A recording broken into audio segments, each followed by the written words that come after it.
pé. Em nome do Pai, do Filho e do Espírito Santo. Vinde, Espírito Santo, enchei os corações dos vossos fiéis e acendei neles o fogo do vosso amor.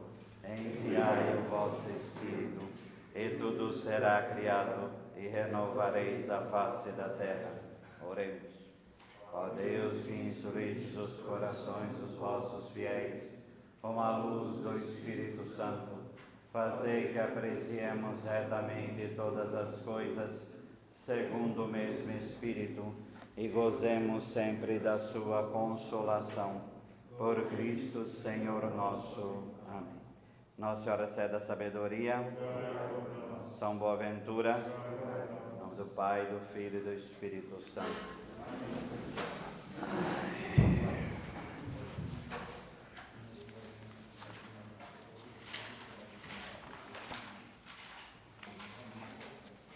Então, na reflexão sistemática, página 478, a gente encerra hoje então a matéria e não a disciplina, porque no próximo então a gente faz aquela partilha, que é tão importante quanto a matéria, tá?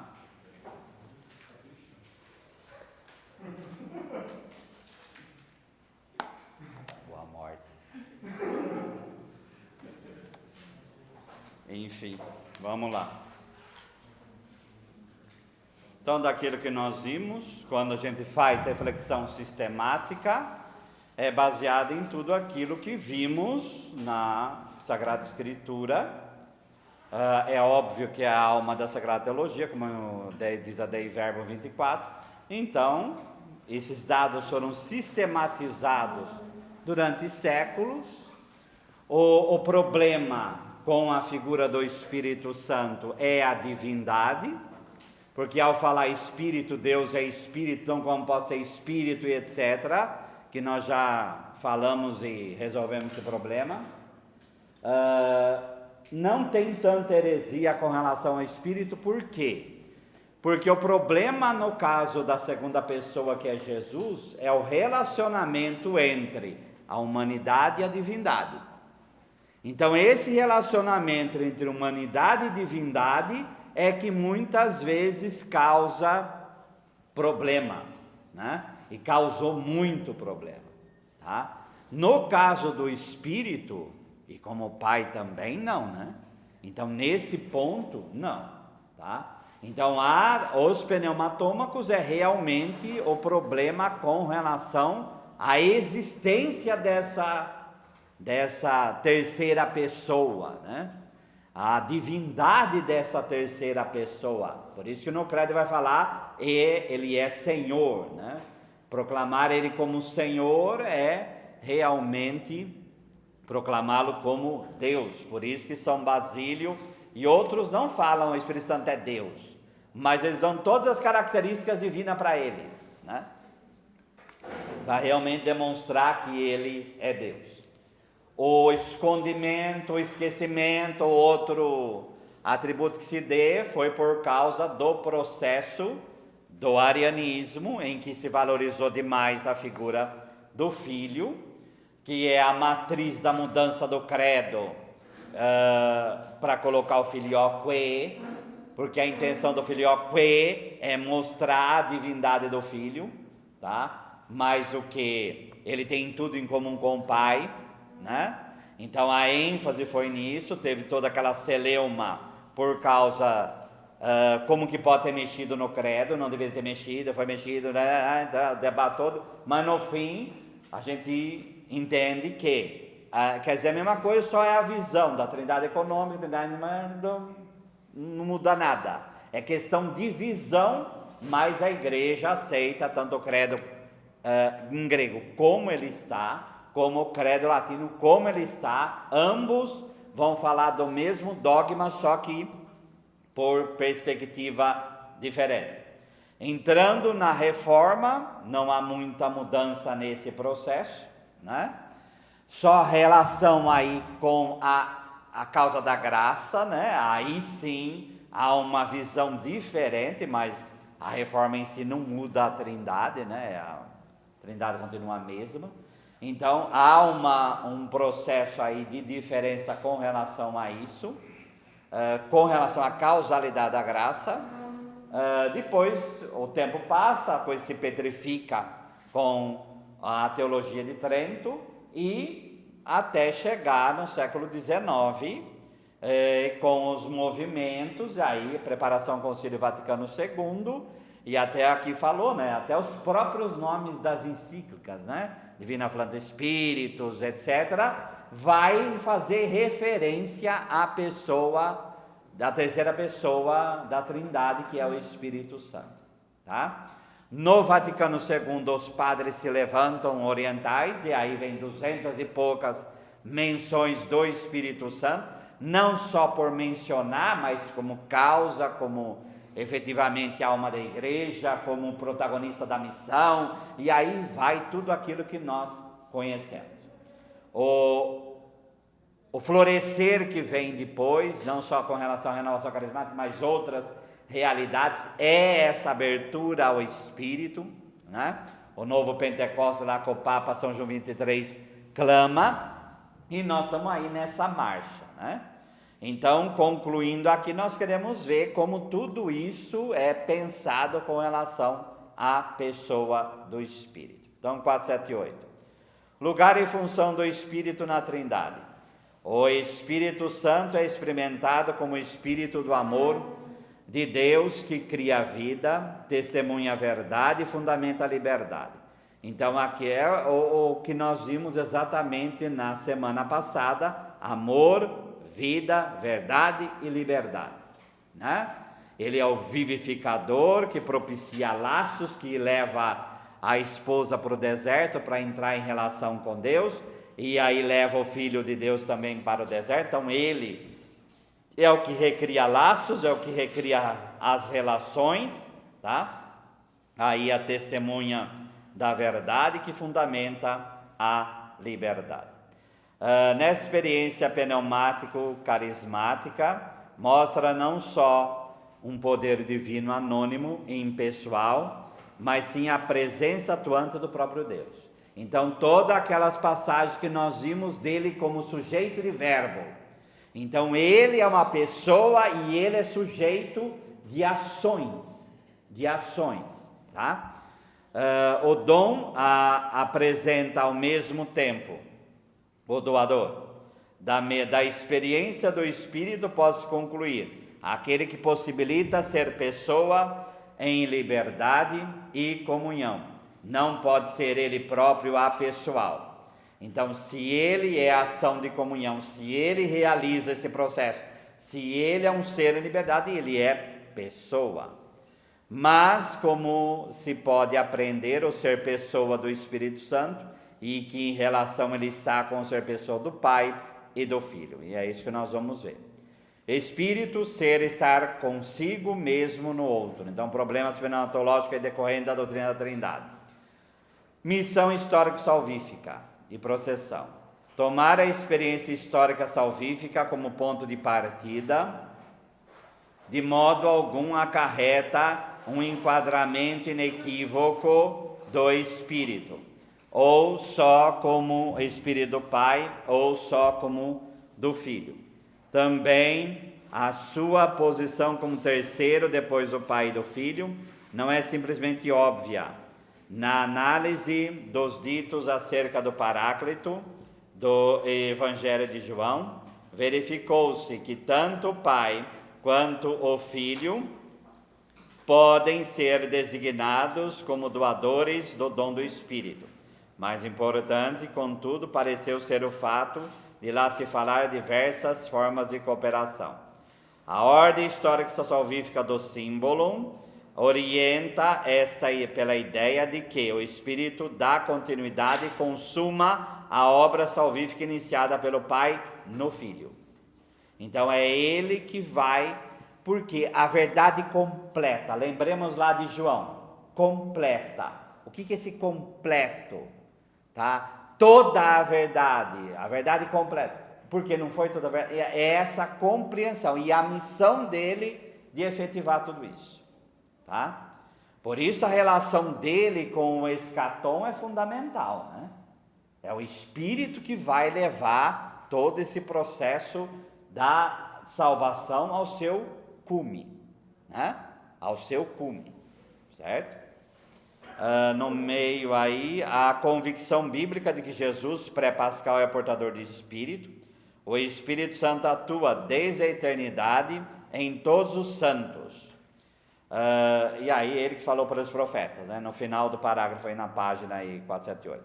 Mais tarde ele foi enviado também aos apóstolos pelo para e pai de acordo, com a promessa de nosso Redentor e Senhor Jesus Cristo, e depois dos apóstolos e todos os crentes na Igreja Católica e Apostólica. Por fim, a fórmula,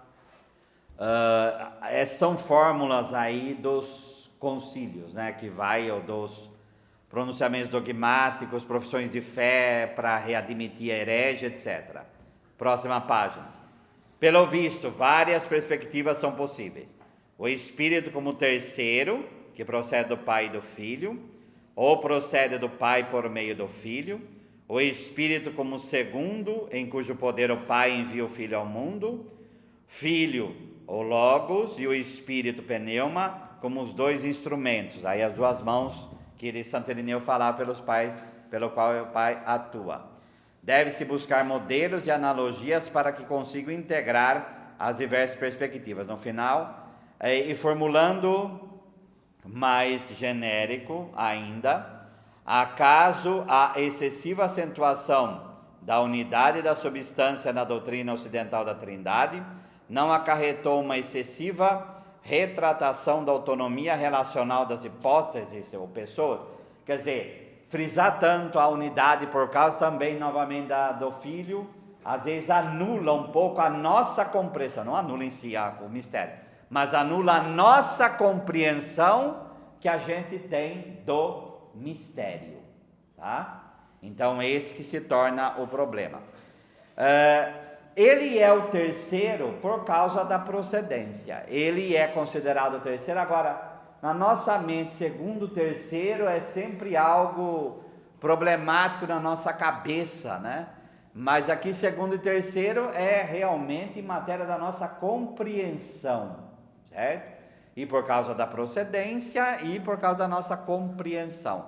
Mas nada de criar, porque esse segundo e terceiro, esse que foi o problema para falar criatura, que começa com Ariel e depois os pneumatólogos com relação ao espírito. É criatura, é super criatura, é só uma expressão. E aí vem crise modalista e por aí vai, tá? Então toma cuidado quando nós vamos jogar a nossa compreensão para a Trindade, e aí a gente quer jogar a nossa compreensão e a nossa visão de poder para dentro da Trindade, que aí dá um problema imenso, tá? Que aí antropomorfiza de vez, né? Analogias trinitárias. O modelo intrapessoal, geralmente chamado de analogia psicológica, Santo Agostinho, orienta-se pela autorrealização do sujeito mental e entende a processão do Logos em analogia à realização do conhecimento, a processão do Espírito em analogia do amor, que pressupõe o conhecimento da verdade. Lembrar daquilo que nós falamos, do amor como a vontade. Então, a vontade e o conhecimento. O Espírito, no caso do Logos. O Espírito é, assim, o terceiro que procede do Pai, Principaliter, e do Filho, em conexão com o ato de conhecimento que produz o Filho. Nesse modelo, a peculiaridade pessoal do Filho e do Espírito ficam pálidas. Isso aplica-se também à característica do Espírito, como vínculo amores. No final, e por fim, é possível tornar compreensível que o vínculo de amor que une ambos precisa ser concebido como pessoa ou relação subsistente. Nós já falamos sobre isso lá atrás, não vou repetir tudo de novo. Nesse ponto, o segundo modelo, o interpessoal, parece ter algumas vantagens na medida em que nele o Espírito aparece de modo pessoal, como coamado, condelectus, ainda que de maneira, mais uma vez, como o terceiro. Essas analogias, vamos pegar como paralelo aquilo que a gente fala sobre o mistério que vocês veem em cristologia, em eclesiologia, quando fala da igreja.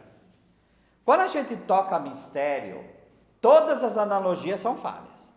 Isso daí, tudo é analogia para a gente poder entender. Por isso que é analogos, quer dizer, é uma palavra que vem aí como correspondência para a gente poder entender. No caso da igreja, a igreja é corpo de Cristo, mas ao mesmo tempo a igreja é apresentada como esposa, por quê? Se fala só corpo de Cristo, então a igreja é Cristo, a igreja é Deus. Opa, aí dá problema. Então, a analogia como corpo de Cristo, 1 Coríntios 12, tem que ser juntada com Efésios 5:25, para falar que a igreja é esposa, ou Apocalipse, lá no final do livro, para falar o quê? Ela é corpo, tá? Ela é divina, porém ela é distinta.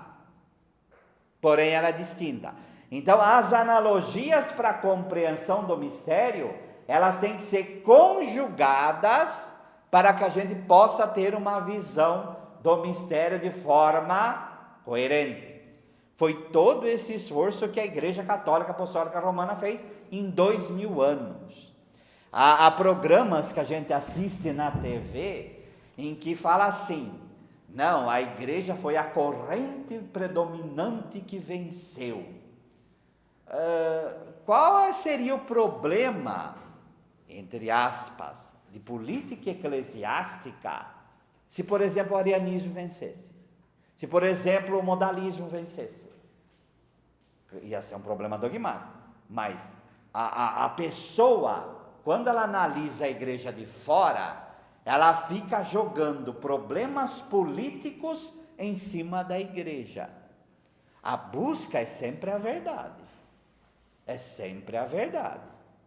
Tá?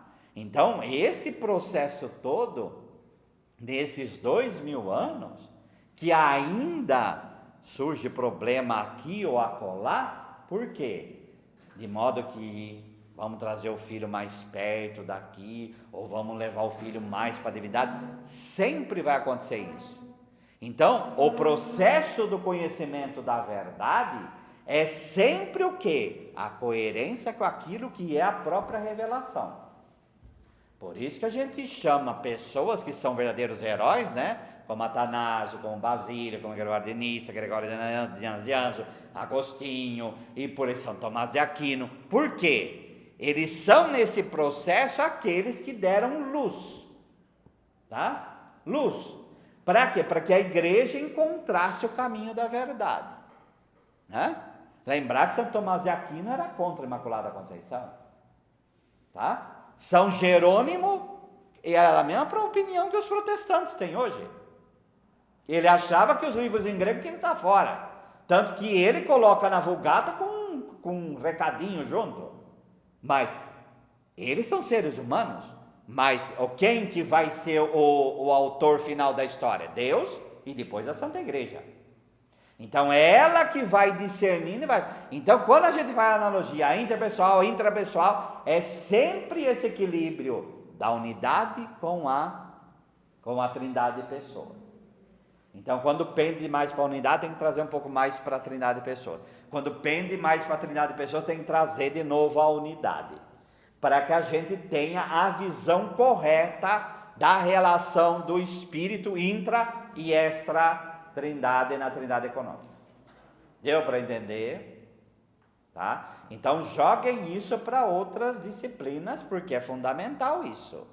Tá? Porque senão a gente começa a ter uma visão desequilibrada de Deus, tá? E aí se torna um problema, tá?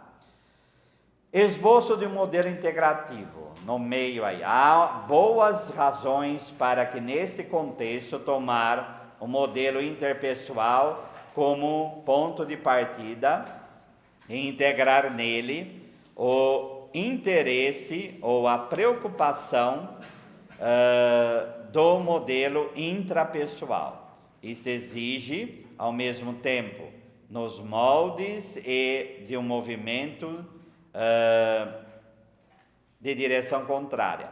A disposição de fazer com que os conceitos obtidos a partir da experiência humana, amor, pessoa, etc., por exemplo, sejam rompidos e corrigidos a partir da experiência histórica e salvífica de Deus e do Espírito, da reflexão a ele relacionada.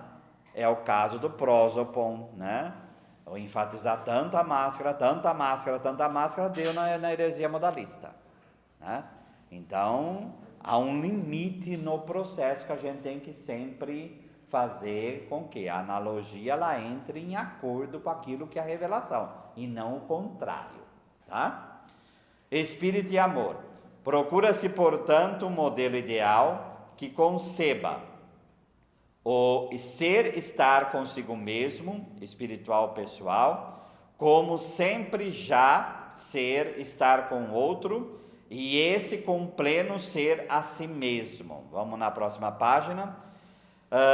Se o amor acontece no estático, sair de si e unir-se com o outro, e deve-se dizer acerca de Deus que ele sempre já se abre para o outro, é uno com ele no amor e assim a si mesmo.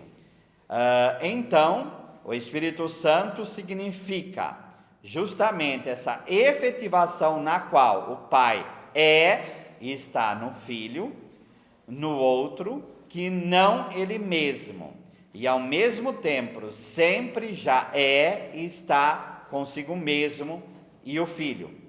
No Pai e está com o outro e ao mesmo tempo consigo mesmo.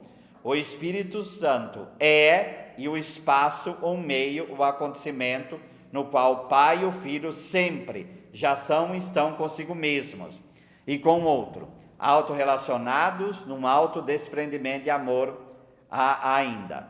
Por unir a si mesmo, desse modo, o autodespreendimento e o autorrelacionamento, o Espírito Santo pode ser designado como, de certa maneira, o estar no outro que não ele mesmo, de Deus em pessoa. Mas é complicado isso. Não é. Vamos fazer analogia com aquilo que é o matrimônio, tá? Uma mulher, ela pode ser anulada de tal maneira que ela vira um apêndice do marido e ela se anular como pessoa, tá? O que deve ser o matrimônio? Deve ser uma relação interpessoal, em que um faça o outro ser cada vez mais pessoa. E eu faço isso estando presente no outro, mas ao mesmo tempo esse estar presente não deve anular a outra pessoa, tá? Há pessoas tão autoritárias em que ela anula, como é o caso do totalitarismo, ela anula, despersonaliza o outro. Então, o que está falando aqui num princípio de pericórese? Um está no outro, e quanto mais no outro está, mais ele mesmo é. Vocês devem ter conhecido pessoas assim na vida, no relacionamento com você. Há pessoas que, num relacionamento, numa amizade, numa palestra, numa aula, numa pregação, num encontro, num retiro, a pessoa vai e fala e se relaciona, numa confissão, numa direção, a pessoa se relaciona com você, ao sair, você fala, como que eu estou bem, mas não raciocina muitas vezes o que aconteceu.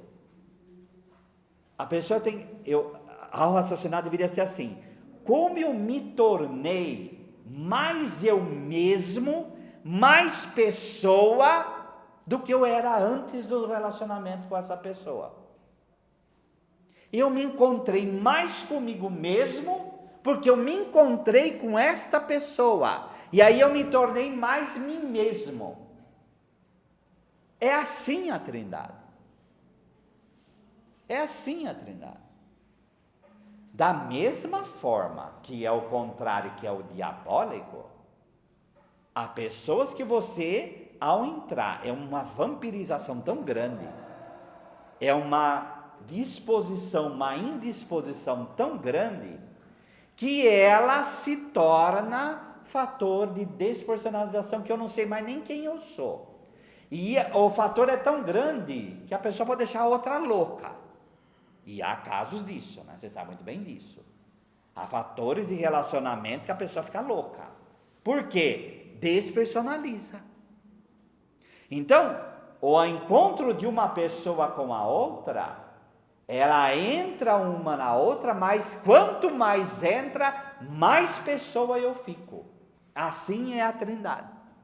Isso é para demonstrar o quê? Quando a gente fala pericórese, e seria interessante, nunca vi um estudo desse, né? Porque o pericorético, que é o dançar, entrou realmente para entender quem é as pessoas. Tem todas as teorias, né, do relacionamento, mas seria interessante entrar o porquê foi escolhido esse verbo, né? O porquê foi escolhido esse substantivo para entender Trindade, né? É muito interessante. É isso aí, um está presente no outro, e quanto mais presente está, mais a pessoa é aquilo que ela é, tá? No nosso processo de pai e filho, a gente jogar tudo que a gente tem de problema com o pai para a Trindade é uma coisa difícil. Você falou desse dançar, eu lembrei de não sei se foi o professor que falou também, um dos evangelhos sinóticos fala que Jesus exultou no Espírito. Que esse exultar significaria o original, parece dançar. Então, é a Galiasto, esse evangelho aí é o nosso, né? A nossa vocação salvista nasce daí, tá? Vamos dizer, a matriz, o nosso rosto de Jesus é esse, né? Então, o agaliasto é uma alegria exultante, tá? Agora, se a gente pega a matriz judaica e como o judeu dança, então olha os Hassidim hoje, né? Quer dizer, pega aquelas festas em Nova York que acontecem, que reúne aquele monte de homem num lugar só com aquelas roupas, imagina o tempo do calor daqui, não quero nem pensar nisso. Mas enfim, olha como que é. Se a gente faz analogia com Jesus e pensar que isso vem dali, se a gente pega a analogia com aquilo que é o Salmo, tá? Entrar dançando à frente de Deus, a gente poderia, mas não tem o verbo coreo com Jesus. Isso não tem, sabe? Não tem. É como nós tocamos flautas e vocês não dançam, né? Então, poderia fazer esse tipo de analogia, sim, poderia fazer. Mas mesmo que, vamos dizer, fosse, mas por que falar da entrada no outro através da dança? Porque a dança, hoje antropologicamente falando, por que dançar, o homem e a mulher, é algo, não só pegar, todo mundo já vai na sexualidade, né? Falar de dança, não, dança é sexo, não, tá? A dança envolve o ser humano por inteiro. Primeiro, ninguém, fora o surdo, né? Mas ninguém dança sem ouvir. Inclusive há experiências em que pega, como foi Beethoven no fim da vida, pega o tablado para o surdo sentir a vibração, e a partir da vibração dançar. Tem até isso nesse mundo, tá? Mas envolve os sentidos todos, porque envolve o ouvir, envolve o ver, envolve o sentir o cheiro, tá? O cheiro da nuca da mulher é que excita o homem, isso daí é padrão, né? Normal. Envolve o tato, óbvio, né? Então envolve sentimento, razão, corpo, envolve a pessoa por inteiro, tá? Pode ser que na matriz simbólica do processo foi escolhido por causa disso. Foi escolhido por causa disso, tá? Mas aí é só curiosidade, tá? Mas o que a gente quer concluir as pessoas estão lá, a relação, não há despersonalização. Quanto mais no outro eu estou, mais pessoa eu sou, Tá? Tem que lembrar que Deus é totalmente livre, né? Então, nele não há esse tipo de problema.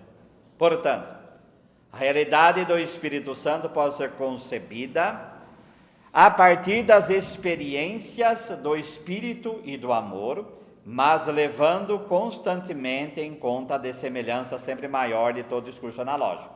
Não vou repetir, é isso daí, tá? Por isso que nós, como cristãos, e aí até a Legião Urbana fez música disso, da catequização dos índios, né?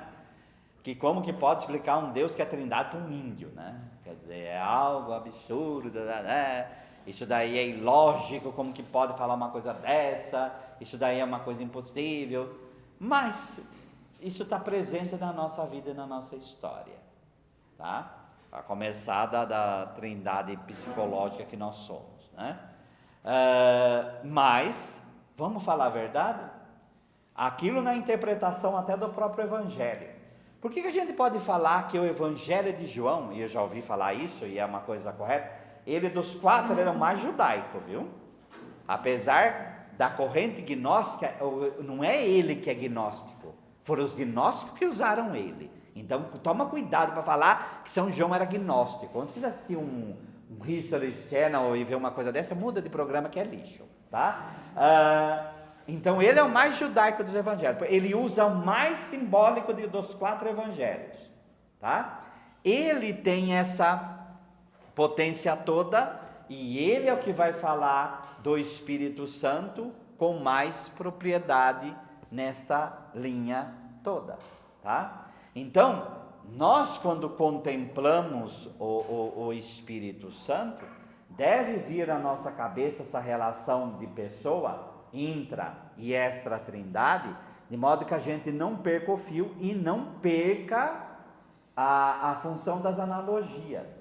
Porque se a gente perder a razão das analogias, a gente começa a fazer umas homilias no dia da Santíssima Trindade e começar a falar de pomba no dia de Pentecostes, e aí começa com aquelas coisas que não tem nada a ver, ao invés de partir da experiência que fazemos da Trindade, como uma Catarina de Sena, como Teresa, como João da Cruz, como tantos fizeram, vai no maior empobrecimento possível.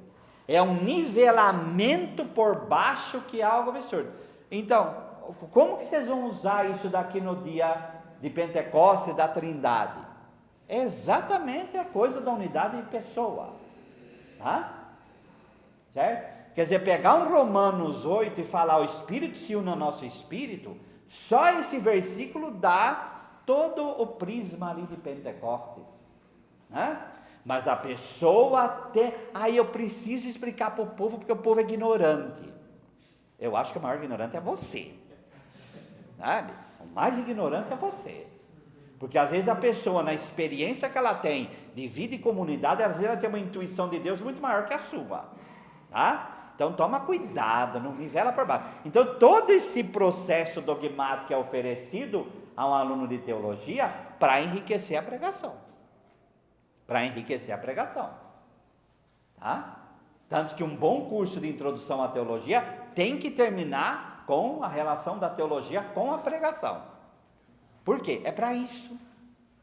É para isso.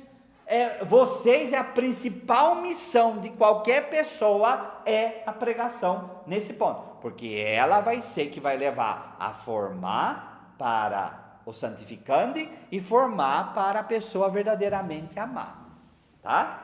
Então, tudo isso é oferecido para que não se prender numa analogia e infantilizar a analogia para oferecer o que para o povo de Deus? Nada, tá? A analogia pode ser usada? Pode ser usada, mas sabendo usar com o povo, sempre levando ao centro do mistério e não à periferia do processo. Deu para entender? Tá bom? Tá? Porque senão isso daqui começa a virar um palavrório sem sentido, né? Para que eu ser, estar em pessoa? Ué, a pessoa experimentar isso na vida. E se você não trabalha isso, ela vai pegar todo o problema que ela tem, ela vai jogar para Deus, não vai querer ver mais Deus na frente. E a culpa é sua, porque você não formou o povo. Tá? Vamos lá. A pneumatologia a partir de baixo, no meio aí, pode tomar como ponto de partida aquilo que em sentido formal é tido como característica geral do espírito, poder ser estar de um em com o outro, de ser estar com, relação de forma de participação, de modo algum precisa ser limitado à esfera interpessoal, mas pelo menos como um lado precisam estar dadas as características lógicas da personalidade. É plausível designar esse relacionamento da participação no nível interpessoal como amor. Então, esse amor como pessoa é o espaço entre o pai e o filho.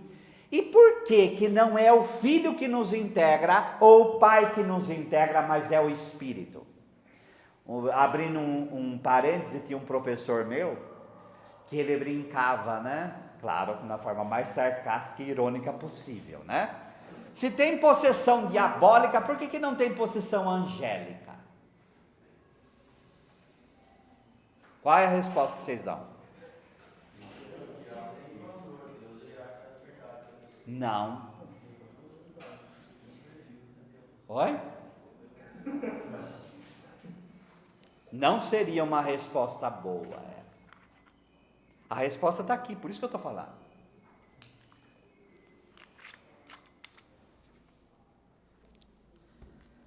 Se o espírito é espírito, o espírito entra em tudo.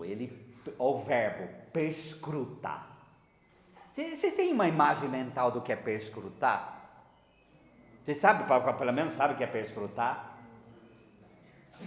O que é escrutínio? Ah, agora sabe, engraçado isso, né? Até agora quando toca a minha vida aí é importante, né?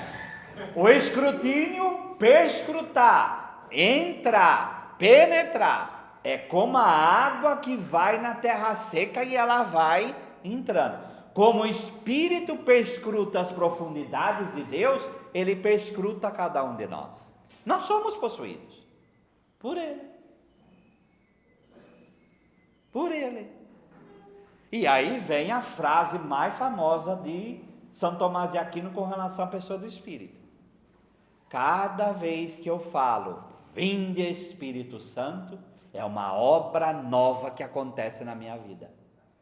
Porque eu permito como ser de liberdade, porque o Espírito é da liberdade, então vai respeitar a sua, tá? Então quando eu falo, vinde Espírito Santo, por isso que cada aula começa com isso. É um espaço em que eu deixo ele me perscrutar. Tá? Então, sou possuído sim, mas por ele. Casa vazia dos 7 espíritos, lembram? Por que a casa está vazia? Porque ela não está cheia do Espírito. Se tivesse cheia do Espírito, a casa estaria cheia. E aí o demônio não entra. Ficou claro? Tá? E aí ele vai fazer a nossa comunhão com o Pai e o Filho. Ele vai fazer a nossa comunhão com o mundo angélico. Ele vai fazer a nossa comunhão dos santos. Porque aí você é santo. Você está possuído pelo Espírito que santifica, você é santo. Tá? Certo? Então, essa é a visão. Sempre te respeitando como pessoa. Diferente da posição diabólica, que despersonaliza. Quanto mais no Espírito Santo você está, mais pessoa você é. Quanto mais no Espírito Santo você está, mais livre você é. Faça essa relação com aquilo que é a verdade que termina a Veritatis Splendor. O Papa São João Paulo II ele vai pegar o que para terminar a Veritatis? O martírio. Não existe martírio sem o outro vermelho, que é o Espírito Santo. Tá? Cada gota do mártir de sangue está imersa no Espírito, né? Tanto que havia os lápises, aqueles que desistiram, por quê? Porque foram no orgulho, né? Martírio é vocação, e quem chama é Deus, é o Pai, pelo Filho, no Espírito. Se não há uma infusão nossa do Espírito Santo, Como que você vai ser mártir? Nunca. Tá? Então o mártir, ele tem que ser livre sendo mártir. Tá? Para falar as coisas que Santo Inácio de Antioquia falava. Se essas feras pararem como pararam diante de certos santos, eu vou chutar a boca delas para elas me matarem, porque eu quero ser trigo de Cristo na boca delas. Uma pessoa que fala isso caminhando para o martírio, não é um louco, tá? Ele está totalmente imerso no espírito da liberdade. Ficou claro? Então, essa é a nossa experiência. Cada vez mais entrando nesse espaço, ele nos coloca no diálogo do Pai e do Filho, e aí sim nós vamos realmente sendo assumidos por ele. Tá? Por isso, olha todo esse processo que nós vimos aqui. Despersonalizar, coisificar a terceira pessoa é blasfêmia. Não tem outro nome, é blasfêmia. Então a gente fala da porta dos fundos, tem gente pregando pior do que a porta dos fundos. Tem gente pregando despersonalizando o Espírito. E aí eu não queria estar no lugar dessa pessoa. Ele é Senhor. A gente esquece disso, né? Tá? Final do parágrafo. O Espírito Santo é o acontecimento do encontro amoroso, o espaço para dentro do qual o Pai e o Filho ultrapassam a si mesmo e vincula amores para formar a unidade do amor, tá? Então é nele que esse encontro acontece. Olha de novo, contemplemos de novo o ícone de Rublev. É ele que contempla o diálogo dos dois. É ele o espaço onde esse diálogo acontece. Tá? Nesse sentido, o Espírito e o amor são, como característica da vida divina, ao mesmo tempo, as características específicas do Espírito Santo. Por aquela coisa de perscrutar novamente. Ele perscruta as profundezas de Deus, ele faz esse encontro. Agora, se ele faz esse encontro, é nele também que nós vamos fazer esse encontro. Por isso que é correspondente às expressões em grego, em pneuma e em eclésia, e em Cristo, tá? Esse em é ele, tá? Esse em é ele. Quem faz o em acontecer é a pessoa do Espírito Santo. Ficou claro? Tá? Mas de novo, a gente fala que ele é espaço, cuidado, espaço para nós é um pátio, né? Aí começa novamente a problemática, tá? Então, como ele é espírito e a propriedade dele de ser espírito, de perscrutar, de abrir espaço, de fazer acontecer encontro, na nossa cabeça a gente já começa uma visão problemática disso. Então, tomar cuidado, né? Não vamos tornar um fantasma. Jesus já foi confundido com fantasma, né? E ali eu acho que não é desproposital isso, né? Porque todo docetismo no futuro, como heresia, vai transformar Jesus num fantasma, né? Então nós não podemos transformar Jesus num fantasma. E nós também não podemos transformar o Espírito num fantasma, tá? O Espírito como pessoa. Da definição de pessoa, faz substancialmente parte do seu caráter de ser em relação. Já falamos tantas vezes sobre isso que é só realmente rever, né? 482. Ela se realiza em relações essenciais, pessoas de referência. Ser a si mesmo e ter a si mesmo são possibilitados no encontro com o outro ser a si mesmo. Tudo aquilo que nós falamos se aplica aqui. Pelo contrário, no final, pessoa e relação são substancialmente inseparáveis. A gente falou tanto disso que eu acho que é até redundância falar de novo, né? Então, quer explicar respostas para o povo, prosopon, quer explicar tudo isso? Explica a relação. Por isso que o modalismo é heresia. Tá? Como que eu posso falar prosopon, um aparecer no outro, então não é mais relação? Então deixou de ser pessoa? Então que raio de prosopon? Então é uma falsidade de Deus. Tá? Por quê? Porque toma a coisa de prosopon só como uma máscara qualquer. Então aí a coisa é bem problemática. No meio aí, próximo. O ser humano é aquele que veio a ser por meio do encontro com os outros, com outros seres humanos. E aquele ao qual outros seres humanos se oferecem para ser espaço de seu encontro consigo mesmo. Numa palavra, se o ser humano quer encontrar-se consigo mesmo, precisa achar outro ser humano que o torne interiormente livre para ele. É muito fácil, pega um neném e joga na rua e vê se ele cresce. Tá? E é isso com 1 ano, com 2 anos, com 3 anos, com 4 anos, não vai. Nós somos criados extremamente relacionais. Nós só somos em relação. Tá? Nós só somos em relação. Agora, e aí, tudo isso aqui é para quê? Por que nós estamos falando isso daqui? Para ficar claro na mente nossa o que é pessoa. Tá? O que é pessoa. Agora, vamos pegar isso aqui, vamos fazer uma leitura pastoral desse trecho aqui. E aí, claro, o Espírito Santo é o protagonista da pastoral, então amém. O ser humano é aquele que veio a ser por meio do encontro com outros seres humanos. Então, toda a dimensão de família, de crescimento, de liberdade, de verdade, de amor e todos os traumas que veio com o pecado que isso veio, tá?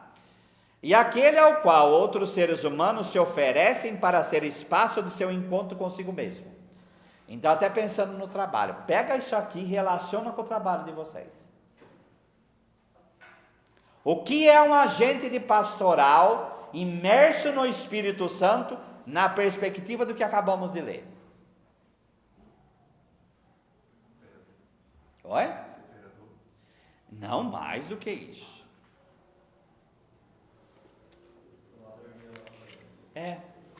Se há uma pastoral que não está tornando o ser humano pessoa, não está criando ambiente de comunhão, está graçando com 2 S's a dominação, então aí você começa como pároco, como agente pastoral a questionar, que negócio é isso aí?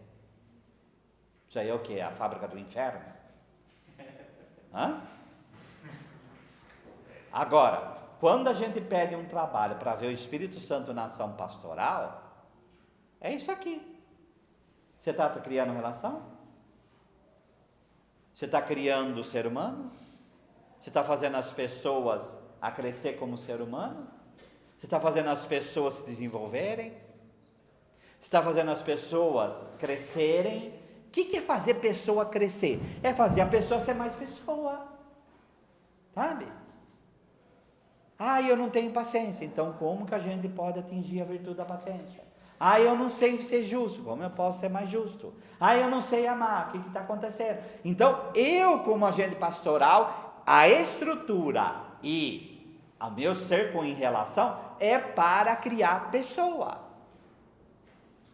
E não transformar a igreja em ONG caritativa, como diz o Papa Francisco, em empresa, em exército, em repartição pública. Tem paróquia que é repartição pública, tá? Qual a imagem?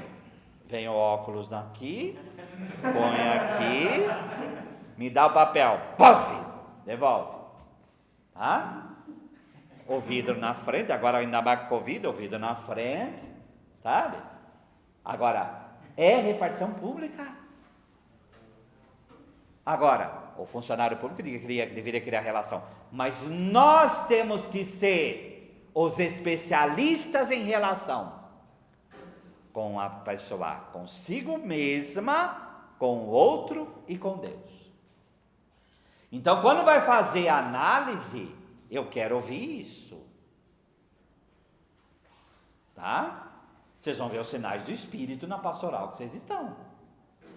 Que vocês fizeram, realizaram, sabe lá o que vocês fizeram na vida. Mas espero que vocês tenham um pouco de sensibilidade para contemplar isso aí. Porque se não teve, tudo que nós aprendemos aqui, acabou, não serviu para nada. Para nada. Pensar de essa questão, né, de permitir a relação, né, do homem, um homem se relaciona com o outro, e nessa relação ele se constrói a si mesmo, né, se identifica com uma pessoa. No caso de ele estava até conversando com os irmãos aqui esses dias, um psicopata, né, que isso ele foi privado disso, né, de um encontro com ele não tem uma relação verdadeiramente humana, né, com o seu Sim. ambiente. Ele tem uma relação coisificante com o outro. Sim. Aí, seria possível, né, ajudar uma pessoa assim. Então, a doutora Ana Beatriz, na Mente Perigosa, ela vai dizer o quê? Primeiro, 10% da população é psicopata. A tradução, olhemos uns para os outros. Né?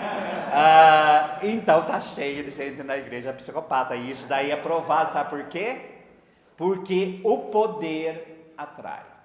O poder é como uma lâmpada que atrai a mariposa, e essas mariposas psicopáticas. Tá? Só que, e eu duro que a nossa sociedade individualizante e egoísta, se a pessoa tem uma tendência psicopática, aí que ela vai aflorar mesmo. Então, qual é o modo de controlar um psicopata ou de educá-lo? É a vida em comunidade. Então, relações amorosas fazem com que a pessoa ela não deixa de ser psicopata, porque não tem como voltar atrás. Porém, ela sabe conviver com aquilo. Agora, pega o contrário.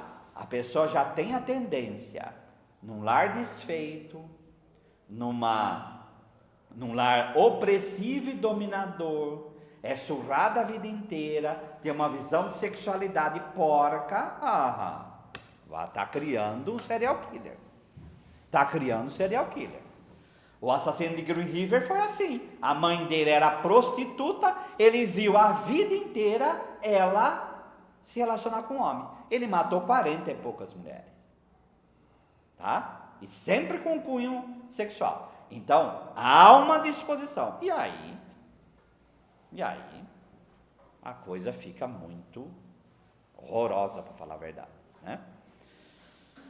Mas, enfim, esse é o crivo. E eu espero que vocês tenham esse ponto de discernimento, não para um trabalhinho, uma realização, na vida. A gente vai fazer isso o resto da vida. Tá?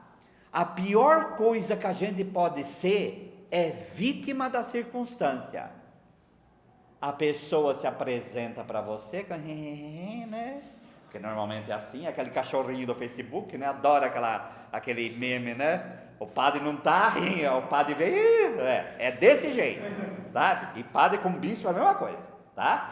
Por trás, mas na frente é tudo santo, né? Então, esse processo todo, você tem que ter tino, você tem que ter critério de discernimento. Vem fruto ruim, fruto ruim, fruto ruim, fruto ruim. A pessoa para você, ela traz docinho, ela te convida para jantar, ela te vai dar presente, mas por trás você só vai ouvindo isso. Você vai se vender? Então tem que ter tino de discernimento. Esta criatura, ela não pode estar à frente de pastoral. Ela precisa ser reformada interiormente para depois conduzir pessoas. Agora, quem que vai fazer isso? Você vai fazer isso. Você vai fazer isso. Tá? E nos dois martelos, né? O martelo da pregação e o martelo da cura de almas, né? Por dentro e por fora. Vai fazendo até esculpir essa imagem que tem que ser de Cristo à sua paróquia. Tá? Certo? Padre, fala pastoralmente, Vinícius falou do psicopata, mas assim, já tem as realidades pastorais, tem pessoas que realmente, é isso que eu estou falando. É um psicopata. É difícil aí de trabalhar. Hein? Eu sei que é nosso papel, ministrar gol, fazer todo esse processo, mas o que fazer assim para não desistir? Porque tem uns casos que a gente encontra que... Mas então, vamos pegar a regra de São Bento. São Bento, na regra, ele pega um monte de capítulo para falar de excomunhão. Sabe? Excomunhão para a igreja é pena medicinal. Não quer dizer que se você é compadre vai excomungar a pessoa. Mas vai fazer o quê? O que a excomunhão fazia para o monge? Se você comia na hora terça, você vai comer na hora nova. Se você, ninguém olhe para ele, ninguém cumprimente ele. Até o quê? E que o abade, que no caso seria o pároco, ele vai integrar. Então, tirar de pastoral, chamar para conversar, e fazer a cariação, já. E a pessoa xingar a outra na minha frente. Sabe? E aí, paciência. A gente fica com aquela cara de paisagem, isso é uma das coisas que o psicólogo ensina a gente perfeitamente, né? Fica com cara de paisagem, e aí fala, mostra o lado bom. Que bom que você falou tudo isso, mas está vendo como por enquanto não dá para você permanecer nessa pastoral? Então você vai para a vida de oração. O que faz com o padre quando apronta? Vai para mosteiro, não vai? Então, o que você vai fazer com a pessoa? Você vai para a vida de oração, você vai voltar a ser fiel no banco, aprender novamente, e eu vou te ajudar, estou aqui à sua disposição para te ajudar. É assim que funciona. Agora, não é o ajudar também vem dessa parte de tolher, de colocar a pessoa no lugar dela, sabe? E assim vai. Agora, o teu discurso no CPP e na homilia tem que ser um discurso que mostre isso. Se é hipócrita, incongruente, inconsistente e incoerente, aí não tem paróquia que sobreviva. Porque já é difícil dessa forma. E aí o que certos agentes pastoral faz? Pega a técnica do Império Romano, ou do Trump, de vida para conquistar. Então deixa os grupos brigar entre si, contanto que eles paguem o dízimo. Vai me desculpar, mas isso daí é absurdo, tá? Isso daí, eu vender a minha alma por causa de dízimo, não, isso daí é muito pequeno. E vai falar que isso é do Espírito de Deus? Não é. Deu para entender? Ficou claro? Tá? Próximo. As pessoas trinitárias só podem ser definidas em seu ser próprio se sistematiza o seu estar em relação. No Pai, como origem da divindade, abre-se o espaço do encontro, concede-se ao Filho a participação completa na vida divina. Essa efetivação é ao mesmo tempo a efetivação do dar-se mutuamente espaço, da correspondência perfeita do Pai e do Filho, e essa efetivação, por sua vez, é ao mesmo tempo o abrir-se conjunto do Pai e do Filho e do Espírito Santo, que nos une, ao qual dão participação e correspondem completamente, assim como tomam parte nele, ao qual correspondem completamente a eles. Juntamente, a partir da pessoa do Espírito Santo, pode ficar claro assim um traço básico do ser pessoa. Ele é não apenas o condilectus do Filho, o condilectus, o terceiro que é amado, conjuntamente no qual a dualidade do amor mútuo do Pai e do Filho se ultrapassa e se abre, e sendo vinculada juntamente nisto, vínculo amoris.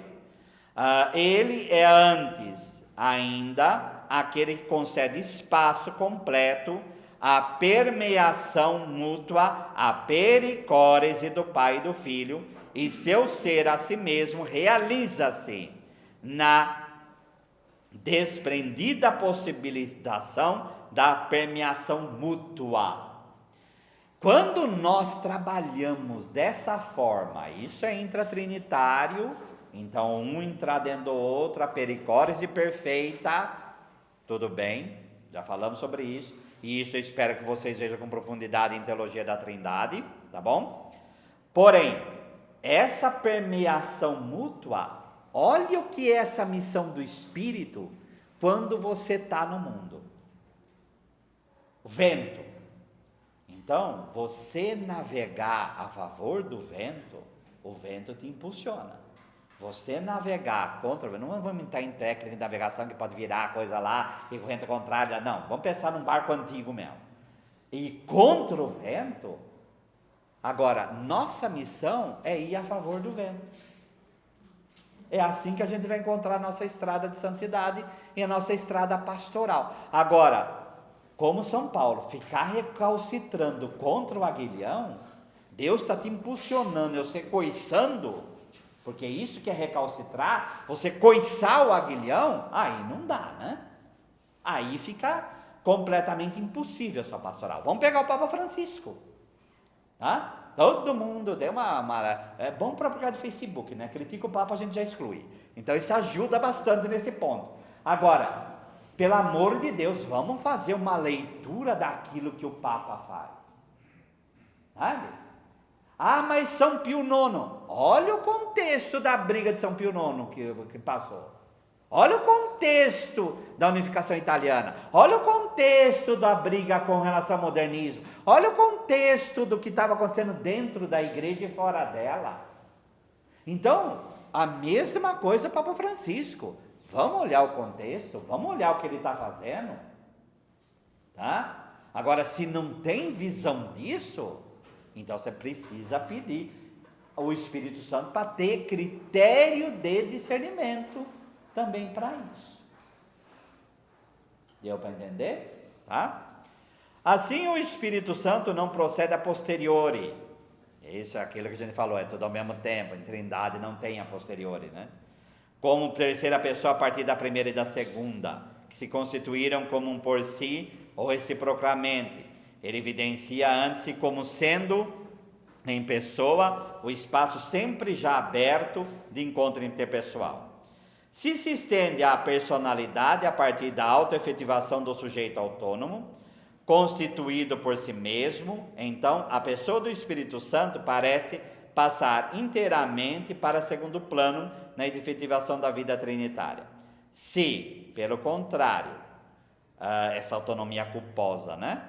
A personalidade é entendida a partir daquele movimento no qual o sujeito espiritual e amante vai além de si mesmo, a fim de ser estar consigo mesmo. Então o Espírito Santo, que aí é pessoa, aparece de certa maneira como protótipo do ser pessoa, porque ele é o que faz a relação, tá? Ele é o que realiza a relação, tá? Que é e está consigo mesmo no ser está para o outro. O Espírito Santo é e está consigo mesmo ao fazer com que o Pai e o Filho sejam e estejam consigo mesmo ao serem e estarem com o outro. Então, ele faz a pessoa ser a si mesma, porque faz a pessoa ir ao encontro do outro. Tá? Mas isso, de segundo Feuerbach, não é uma antropomorfização? Não. Tá? Porque isso aqui é a própria perfeição. Então, voltando de novo ao Evangelho de João, não seria mais fácil ficar como um muçulmano da vida ou como continuação de João, do judaísmo? Tem um Deus uno e pronto. Shema Israel, Adonai Eloheinu, Adonai Echad. Para que ficar inventando história?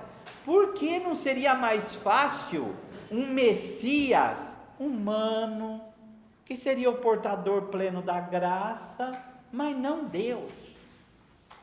Só criou encrenca isso, não é? Não é verdade? Agora, por que é isso aí? Porque é a verdade, o que vai fazer?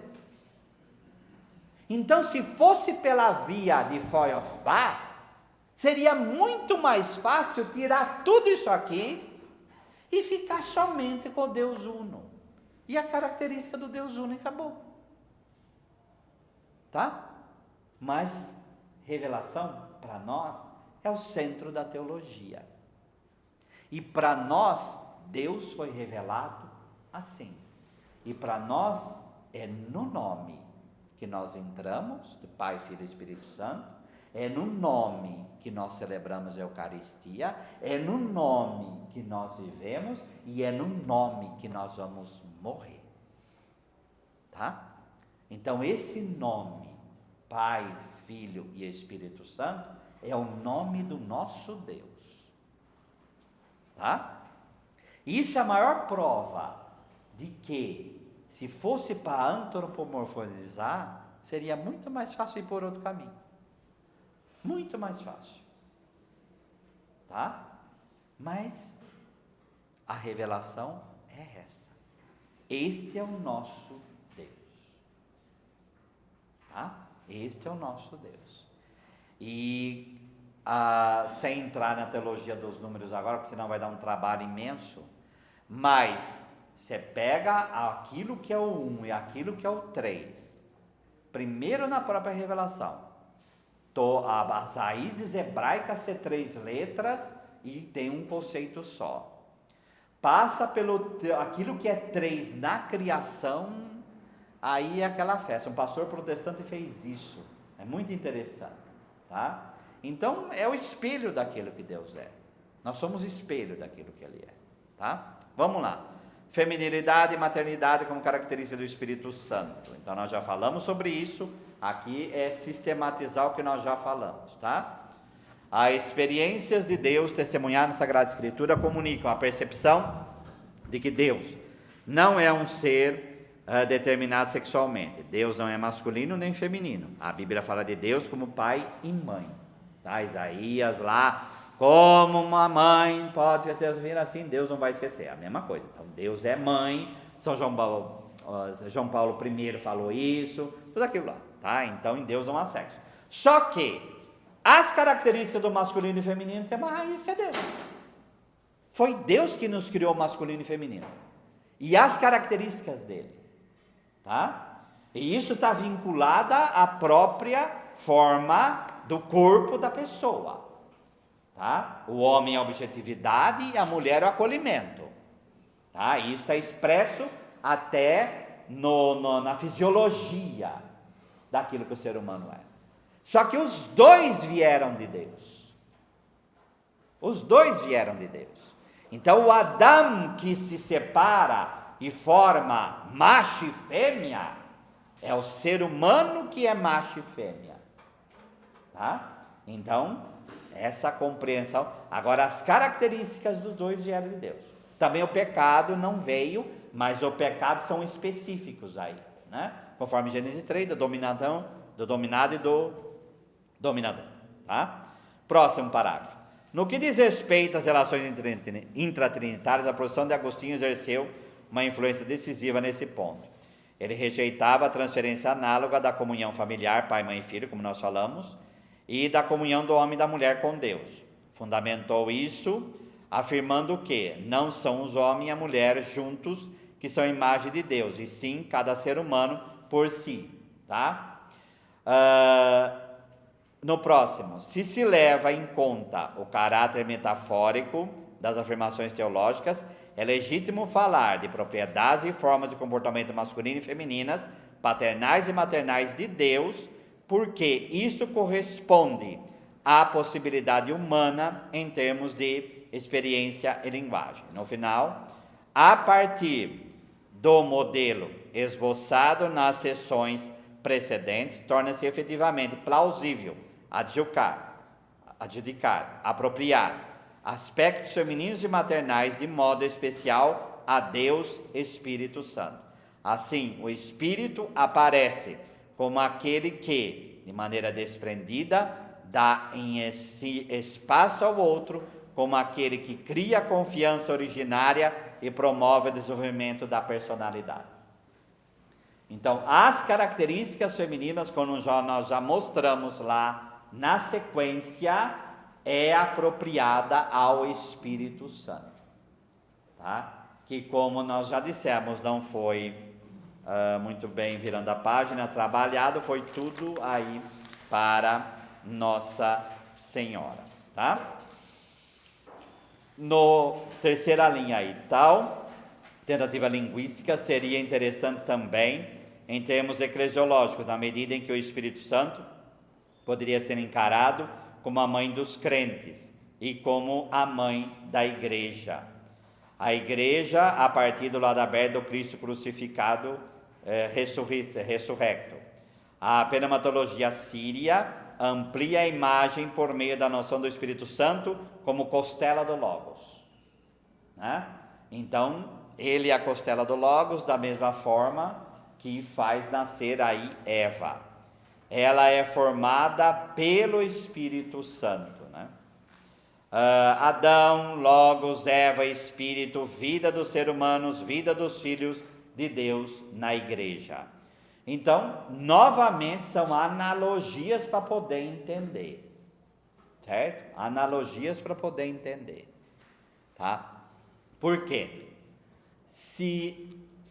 Cuidado, olha a visão patriarcalista que é dada tanto pela visão muçulmana como pela visão judaica do próprio Deus, tá?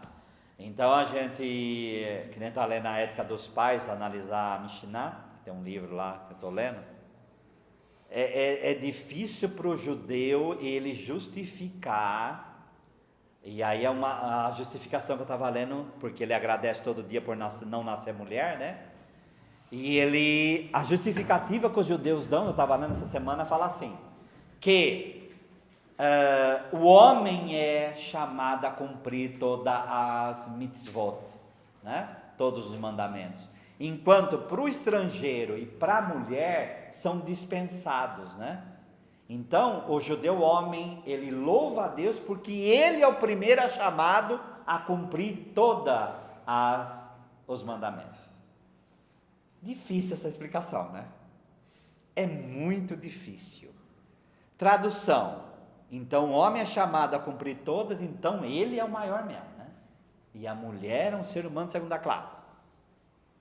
Não dá, sabe? Não dá.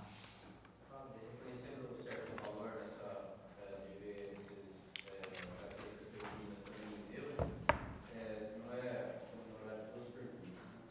Não é um pouco problemático associar só exclusivamente o Espírito Santo com a feminilidade, visto que a fonte da divindade é o Pai, então no Pai também estão as características. Então, mas ele é a fonte do Espírito, né? E por outro lado, homem e mulher são imagem e semelhança de Deus, né? Portanto, imagem de Cristo, também Cristo com as características boas, né? Divinas que tem na feminilidade também. Então, não é meio compartimentalizar a Santíssima Trindade associando as características femininas ao Espírito e as masculinas ao Pai ou ao Filho. Não, eu não vejo. Primeiro, fonte nossa não é o Pai, fonte nossa é a Trindade, tá? Segundo, o amor do Pai pelo Filho é o Espírito, e essas características tem, tá?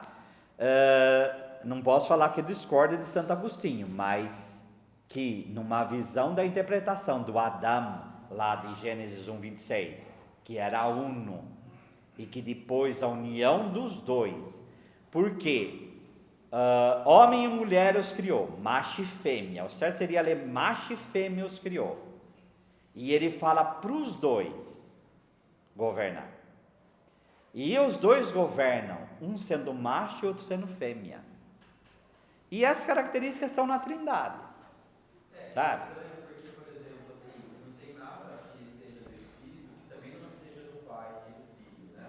Sim. Por causa da pericorese. Então é muito estranho atribuir ao Espírito a feminilidade, sendo que isso provavelmente também está no Pai e no Filho, o Filho no do Pai. Né? Então, mas joga esse raciocínio com relação à masculinidade agora. Não, também, quer dizer, Então. o Espírito e o Filho e o Pai também tem essa. Então, e o que masculino e feminino faz? Não, eu digo assim, o problema acho que é Não, mas a antropomorfização, qual a razão? Não é falar que a mulher é o Espírito Santo e o homem é o Pai, ou o Filho, sabe lá é o quê? Qual é a razão de falar das características femininas do Espírito? assim, valorizar essas características femininas como algo realmente divino, né? Então, essa é a razão. E se você perceber correntes da igreja que são muito da linha do pai e da autoridade, olha como trata a mulher. Isso é falar o quê? Não é também entrar num feminismo e começar com aquilo que nós já falamos da Espírita Santa. vamos renunciar a isso. Mas é ver o que? A característica do masculino, da objetividade são divinas, e a característica do feminino são divinas também. É que assim, eu acho meio estranho você compartimentalizar. Então, mas não é compartimentalizar, mas é ver que a ação dele é muito mais próxima das características femininas. E outra pergunta que eu tenho é, considerando que Deus não tem sexualidade mesmo, né? Isso Sim. realmente Já começava a falar, vocês sabem que tem estudo exegético que vai falar que Javé tinha esposa, né? E que isso em Israel foi apagado. Mas vai pegar do outro lado, tinha esposa. Tá? Então, para não entrar em celema, mas enfim. Não, considerando isso também, que realmente Deus é espírito e não tem sexualidade mesmo, qual o senhor vê que é a razão, que eu perguntei para um fato, é que Jesus se dirige ao Pai como Pai e não como Mãe, né? Assim, a gente nunca vê ele se dirigir, embora ele fale, né, que é a galinha e tal, mas quando ele vai orar ao Pai, ele sempre ora ao Pai como Pai, né? Também fala o Pai de vocês, né? E não nunca a mãe de vocês, né? Quem é o pai? Catecismo da Igreja Católica. Nesse ponto é bom porque fica claro. Quem é o pai? Pai. O que é o pai? A fonte, a autoridade e o Criador. Então, é nesse ponto. É nesse ponto. Tá? Então, por quê? Porque quem é a mãe de Jesus na Trindade? Então, o que é falar? Por que a linguagem de pai e de filho?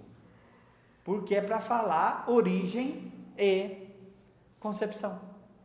Concepção no sentido de conhecimento. Porque não tem como. Porque quem é a mãe de Jesus na Trindade? Aí não entraria numa antropomorfização mais louca ainda, né? É só pegar o quê? Primeiro, eu faço isso para que vocês saibam que foi o Pai.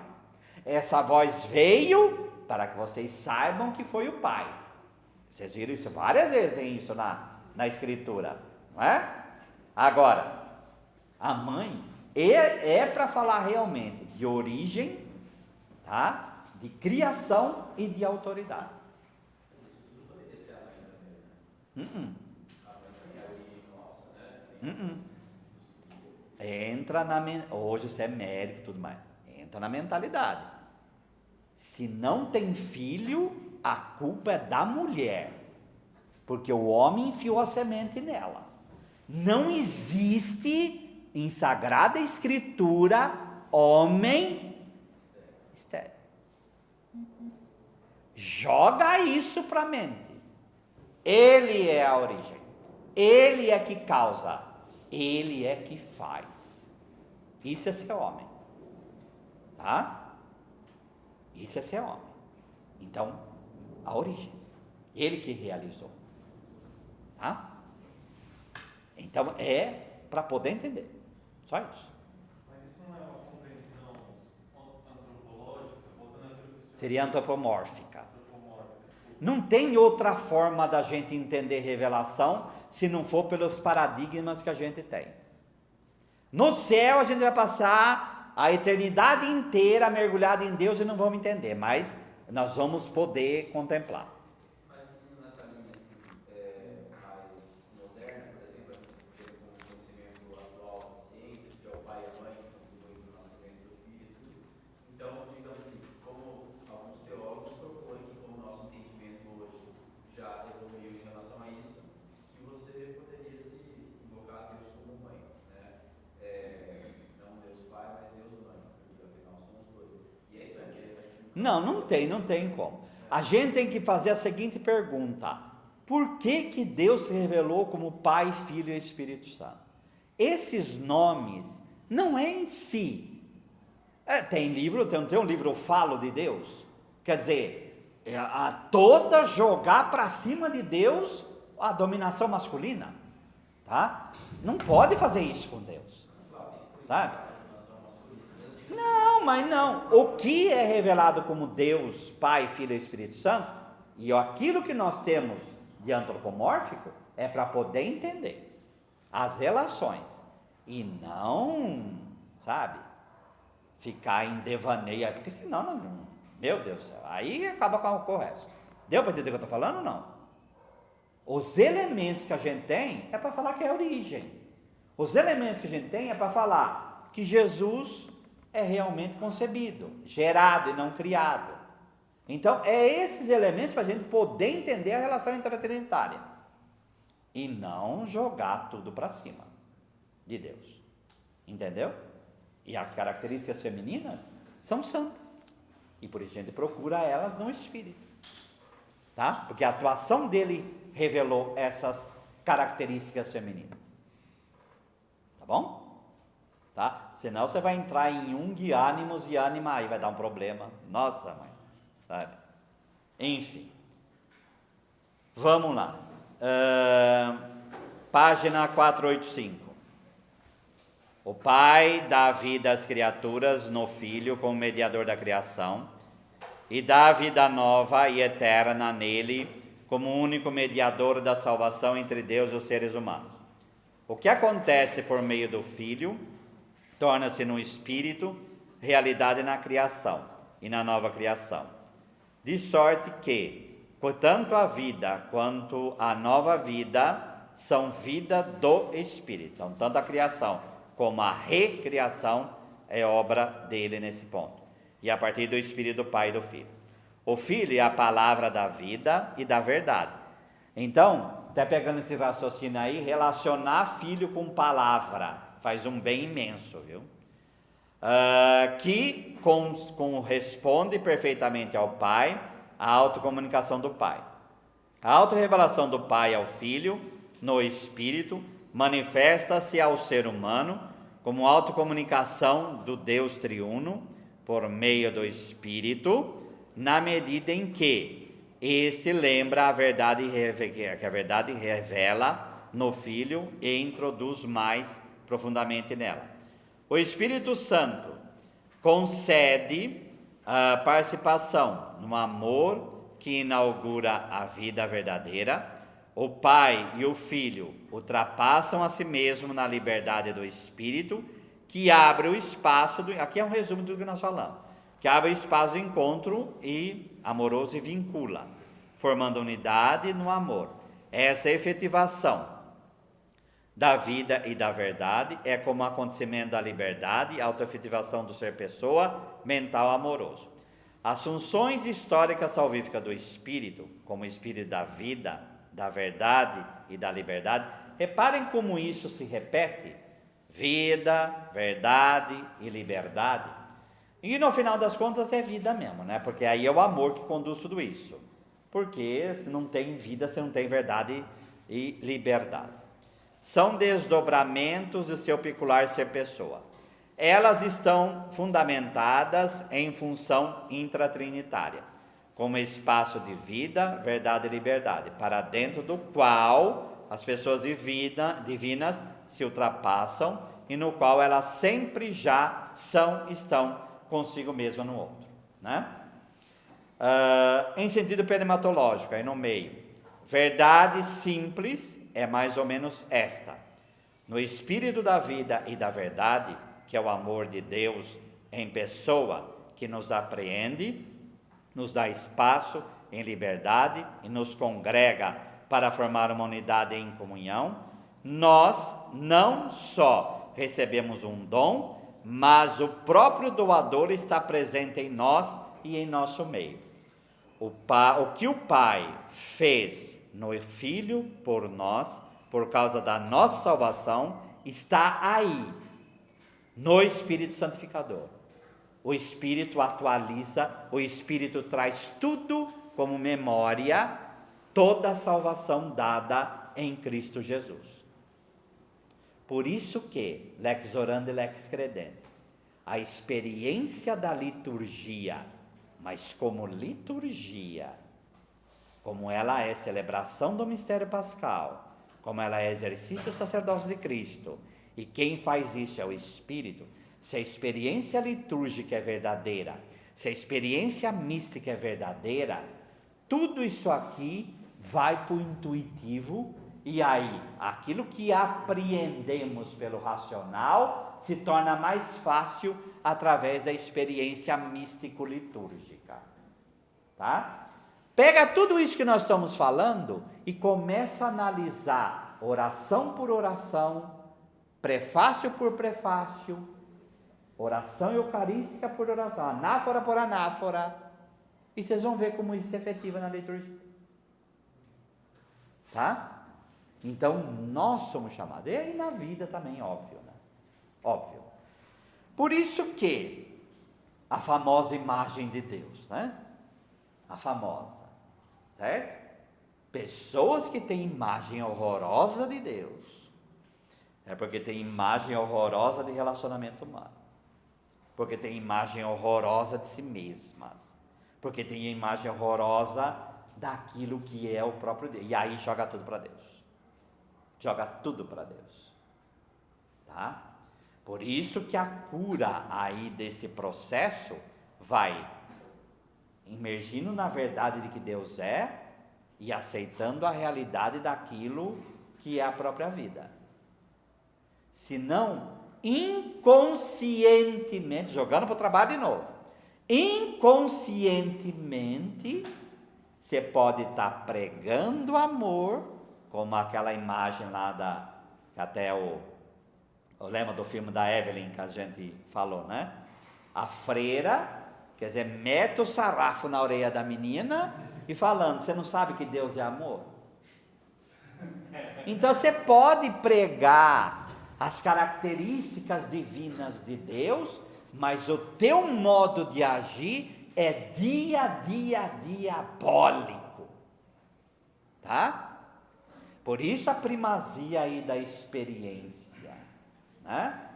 E se a teologia para, a experiência não vai parar nunca.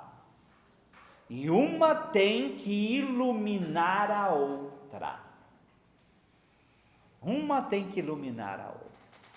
Então a relação que nós temos com Deus Trindade, olha a missa, a Santíssima Eucaristia relacionada ao Espírito, dando não só a epiclese, é Ele que traz, quando acabamos de falar, é Ele que faz a memória, é Ele que é o chamado de cima. Se Ele é o Paráclitos, é o verbo kalem, Ele é o epiclese, que é o verbo kalem da mesma forma, então Ele é o chamado de cima para realizar essa obra, mas veja a missa como espaço do amor do encontro com Deus. Esse é o enriquecimento que o Espírito Santo dá para a liturgia, fora tudo isso que eu já falei, tá? Se tem uma visão patriarcalista, então a liturgia vira Deus longe. São João Crisóstomo já reclamava dos fiéis afastados do altar. Por quê? Começou o processo de uma sacerdotalização imensa e a distância do povo, tá? Transforma numa mesa qualquer de relacionamento com irmãos, que é a visão do filho, empobrece também. Então, se é o Pai pelo Filho, o no Espírito. Então, o que seria uma celebração no Espírito? Quais seriam as características de uma celebração no Espírito? Harmonia, relacionamento, comunhão e etc. Aí os ruídos são diabólicos. Agora não adianta robozinho. Quer dizer, pega o canto gregoriano mais lindo do mundo, sabe?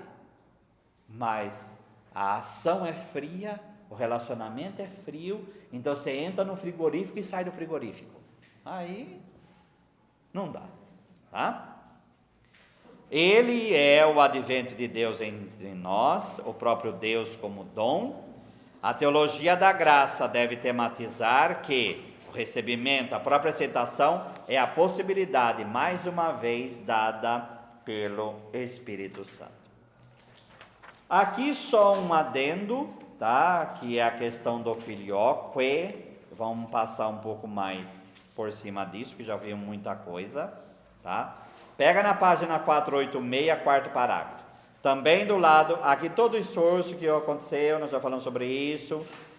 Temos um quadro multiforme. Alguns opinam em favor da coexistência legítima de formas distintas de expressão de fé, que no fundo é comum e consideram esforço de entendimento teológico e as fórmulas conciliadoras como tentativa de criar um círculo quadrado.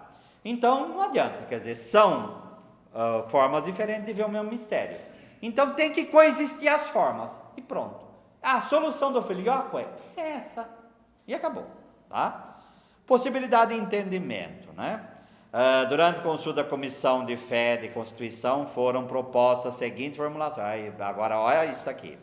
O Espírito procede do Pai e do Filho. O Espírito procede do Pai por meio do Filho. O Espírito procede do Pai que recebe do Filho. O Espírito procede do Pai e repousa sobre o Filho. O Espírito procede do Pai e brilha por meio do Filho. Tá tudo certo. Então tá ótimo, tá maravilhoso, tá? Tudo é aceitável e pronto, tá? Problemas comuns aí. O próprio ponto de partida foi e continua sendo a experiência histórico-salvífica de, em Jesus de Nazaré, nos defrontarmos com Deus mesmo, como Filho que está ligado ao Pai desde a eternidade. O fato de o Espírito proceder do Pai garante sua divindade.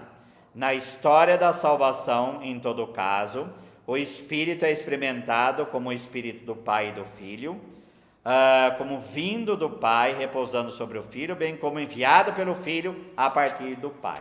Tudo está certo também, tá? Vamos lá na 488, na conclusão.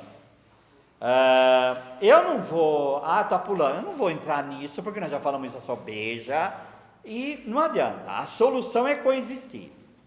Como tem gente que adora pegar princípios aí, e pessoas que querem reavivar a briga do filioque, sabe? Tá cheio na internet disso, viu?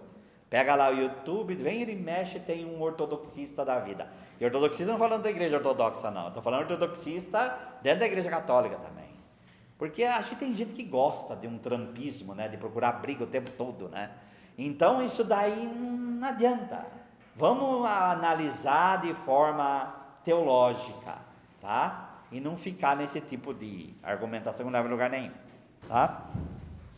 Como o amor dá espaço e vincula formando a unidade, o Espírito Santo é o êxtase do amor que ultrapassa a si mesmo, e o fruto desse amor como ser e estar como sigo mesmo no outro. Assim, o Espírito não só procede do Pai e do Filho, como a auto-ultrapassagem divina e vínculo divino de amor em pessoa, mas no Espírito, o Pai e o Filho, cada um à sua maneira, um como Pai, outro como Filho, saem indo em direção ao outro. O Pai, do qual procede o Espírito, é assim, desde toda a eternidade, não só Pai do Filho, mas isto, desde a eternidade no Espírito, assim como o Filho é no Espírito, desde a eternidade, Filho do Pai. É no Espírito que eles se encontram, tá? Vida nova. Vida nova como vida conforme o Espírito. Olha a pergunta de novo para o trabalho de vocês. Não estou falando para vocês fazer trabalho, eu quero que vocês... Por isso que eu não estou me preocupando, eu me preocupo com a visão que vocês têm. Isso sim. Que sinais vitais são sinais do Espírito Santo vivificador? Que vida nova é vida conforme o Espírito? Tá?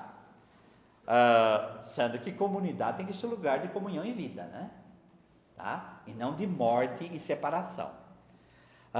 Do testemunho bíblico resulta um primeiro critério: a vida do ser humano e de toda a criação deve ser a atuação vivificadora do Espírito Divino. Vivacidade. Vida significa existir no poder do Espírito Criador a partir de Deus em direção a Ele. Então, sempre proporcionando relação, sempre indo ao encontro desse Deus como relação. Por isso, para mim, por isso que o Papa Francisco, nesse ponto, vocês viram aquele vídeo daquele menino que o pai era ateu e morreu? Viram? Se não viram, vejam. Tá? Olha como o Papa Francisco conseguiu conduzir aquela situação, né? Primeiro ele chama o menino a si, ouve o que o menino tem a falar, pede permissão para o menino, para ele colocar em público, olha na vista de espírito como relação e vivacidade. O que o Papa Francisco fez ali? Quais os sinais de vida que eu tenho aqui? O sinal de vida que eu tenho aqui é, esse pai era ateu, mas ele criou 4 filhos e batizou. Olha o esforço de como ateu ele fazer isso. Olha a jogada de visão de qual o sinal do Espírito que está aqui. Tá? E aí chama a igreja. Vocês acham que Deus ia colocar um pai desse longe dele, inferno? Ele sendo que propiciou isso? Tá? É esse tino que nós devemos pedir a Deus para ter. Tá? Vai ter situações na vida em que você vai experimentar o Getsemane, a impossibilidade, ou as mãos unidas do Eteomo, tá? Em que você se sente totalmente, é ali que é para clamar o Espírito e ver o que Deus está querendo falar com essa história. Tá? Por isso que situação de sofrimento e morte não converte ninguém. Tem gente que passa 1000 sofrimentos na vida e não aprende. Não é? Aprende na medida que você deixa o Espírito tornar aquilo mão do oleiro que te molda. Agora, se você tem a visão do devedor implacável, eu leio o perdão de Deus como humilhação, então você vai esganar o primeiro que tiver na sua frente. Tá? Então, sinal de vivacidade a gente tem que procurar o tempo todo.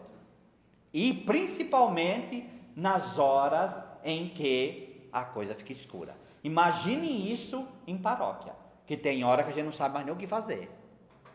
Então você se debate com situações de sofrimento, que você se sente um lixo do lixo, sabe? E aí tem que o Espírito de Deus, olha os ossos secos. Vamos profetizar e clamar o Espírito nessa história, porque senão a gente vai se matar aqui dentro, né? Tá? Mas essa é o verdadeiro agente pastoral, né? Tá? Segundo critério, viver a partir do Espírito significa espaço a outra vida, respeitando e promover a liberdade. Tá? Então, vida e liberdade não se distingue, não se separa. Terceiro critério, vida conforme o Espírito é vida em relação, disposição para o êxtase, sair de si, a fim de encontrar o mesmo no outro e com ele. A mesma maneira de estar com o outro não significa nem violentar o outro, nem abandonar a si mesmo. Mas quanto mais eu me dou, mais eu me encontro. Quanto mais eu me ofereço em relação, mais a relação do outro me constrói. Tá? Então, isso sim é ver o Espírito Santo. Quarto critério, viver a partir do Espírito Santo de Deus significa desligar-se de toda segurança falsa, a saber, firmada no próprio poder, a lei da carne, né? Quer dizer, firmar na carne, né? No próprio poder ser, tornar-se livre para o presente da vida verdadeira e verdadeiramente libertadora. Ao mesmo tempo, vida a partir do Espírito de Deus significa solidariedade santificadora e curativa com toda a criatura oprimida, explorada e escravizada, e aí em todo sentido, né? Quinto critério, o Espírito de Deus significa colocar todos os esforços próprios para a reserva escatológica ao testemunhar a razão da esperança que nos repleta, pedir no Espírito que a esperança não malogre e confiar na revelação divina do fundamento sustentador da vida. Vida a partir do Espírito de Deus significa aceitar a vida como um presente, dar espaço para outra vida, viver em relações, deixar-se libertar e libertar os outros, esperar a consumação de Deus, não obstante todo o engajamento, poder considerar uma espécie de fórmula abreviada disso a seguinte frase da quarta oração eucarística: a fim de não mais vivermos para nós, mas para Ele, que por nós morreu e ressuscitou, enviou de vós, ó Pai, o Espírito Santo, como primeiro dom aos vossos fiéis, para santificar todas as coisas, levando à plenitude da sua obra. Então, nós devemos ser buscadores de Deus, e onde está a vida, nós devemos promover. Tá? O hipócrita, ele sempre vai achar que a própria visão dele é a correta. Olha para si mesmo e fala: quantas vezes tua visão foi quebrada e humilhada na tua vida? E vai ser mais. E só vai piorar. Onde que está a prova da escritura disso? Não. Nos mais velhos, em João 8, quando eles largam a pedra. Quanto mais velho você ficar, mais você vai largar as pedras que atirava nos outros. Porque é o espírito que amadurece e faz com que as máscaras caiam, e você vai ver, olha, é aquela coisa, está morrendo, ninguém no leito de morte falou por que eu não ganhei $1 milhão a mais. Isso daí é aquelas experiências de pessoas que trabalham em UTI, que escrevem livro, que falam, né? É sempre, por que eu não convivi mais? Por que eu não amei mais meus filhos? Por que eu não valorizei a criação? Por que não... É sempre a mesma história. Todos os arrependimentos no leito de morte são arrependimentos de relação. Sempre. E agora, você é o reatador final das relações humanas. Você é aquele que vai tocar a carne sofrida de Cristo nas pessoas e vai fazer o quê? Lembra a relação. E Ele que aguarda. Você não vai falar dessa forma que a pessoa vai morrer, mas você vai falar de forma que Deus te ama, e assim vai. Sabe? E assim vai. Então nós também temos que passar por isso, e a vida é assim. Criação. Então, orientação básica pela Bíblia, terceiro parágrafo, ajudou os reformadores a redescobrirem a dimensão, sem que isso resultasse da doutrina pneumatológica da criação. Pular isso. Vamos na conclusão aí. A criação, a natureza, a vida e o espírito humano existem a partir do espírito vivificador de Deus e dependem permanentemente dele. O discurso acerca do espírito criador não deve desconsiderar o momento de sua indisponibilidade. Virando a página, vou pegar as conclusões para concluir, senão não vai dar tempo. A pneumatologia também tem a tarefa de dar nome à opressão do espírito criador de Deus e dar expressão à esperança da nova criação. Viver em correspondência com o Espírito Santo significa, portanto, intervir a favor da conservação da criação e da promoção da liberdade e da justiça. Laudato Si, do Papa Francisco. Agora, nós como seres urbanos, a indiferença com a criação é total, né? É total. Ou a gente ensina o urbano a se abrir à criação novamente, ou o nosso discurso com relação ao espírito vai para o ralo. O que está acontecendo hoje? Uma psicopatia louca de destruir a criação e os animais, ou uma idolatria louca, segundo Sabedoria 13, de idolatrar os animais. As duas pontas estão hoje. Você, como agente pastoral, segundo o Espírito, deve conciliar essas duas pontas. Não é falando que quem idolatra está no mimimi, a pessoa... então vamos trabalhar essa carência. O que as pessoas falam dos idólatras? É muito melhor o animal. Por quê? Animal é efetividade gratuita. essa pessoa não consegue mais relacionamento humano. Ela não consegue mais se relacionar com outro ser humano. Então você tem que ajudá-la a voltar. Agora vai deixar ela na idolatria? Ou padre, bispo que começa a idolatrar animal. Aí acabou. E o outro lado, a psicopatia, né? Que a pessoa que quer fazer animal sofrer, que quer destruir a criação. Aí é a outra ponta. Tá? Então nós temos que trazer para o equilíbrio. E o equilíbrio é o Espírito que dá. Deu para entender? Tá? Novo ser humano. Tá? Para assim a gente terminar. Vamos pegar o último parágrafo daqui. Olha o itálico. Tendo se tornado nova criação no Espírito, o ser humano pode superar o comportamento egoísta, romper a compulsão de repetir formas herdadas de comportamento associal e subtrair-se à espiral do emprego de violência e escapar do mecanismo de atribuição de culpa que sempre necessita do bode expiatório. Eu chamo isso de síndrome de Eva. Tá? A culpa é da Eva. Então é um processo de que eu não quero ser um ser de liberdade. Então eu quero buscar âncorar no outro. E aí a relação se torna hiper problemática. Pode reparar que os grandes crimes, os grandes pecados, e agora essa coisa do estupro culposo, é sempre a mesma coisa.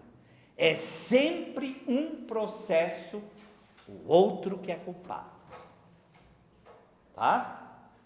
Como o Espírito Santo é aquele que revela o juízo, o julgamento e o pecado, o Espírito tem que revelar as estruturas de dominação que estão dentro de nós.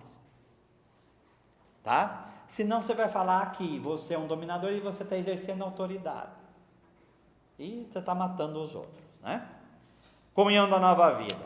Então, renovação da nossa capacidade relacional de novo, tá?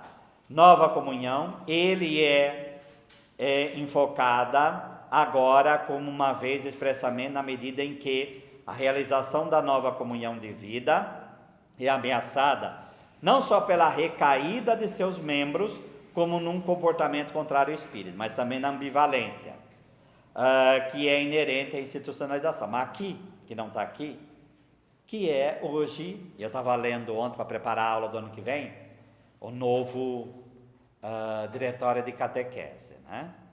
E a última parte vai falar sobre um dos itens da última parte, catequese e internet, né? A capacidade hoje e o doentio do desvincular da realidade que esse processo está criando, a marcha, no meu ver, está começando e vai ter uma floresta de gente louca por aí, viu? Tá? Pessoas que, sabe a doença do virtual, né? Tem um nome essa doença que eu não lembro qual é. Que a pessoa emerge no virtual de tal maneira que ela não vive mais o real. Isso daí está ficando... Agora, quem vai nos libertar disso? É o Espírito. É o Espírito. Então, nós temos que voltar novamente a relações humanas. Quando você se relaciona com a internet como uma janela do mundo, perfeito. Quando você se relaciona com a internet como refúgio da tua infantilidade, você está morto.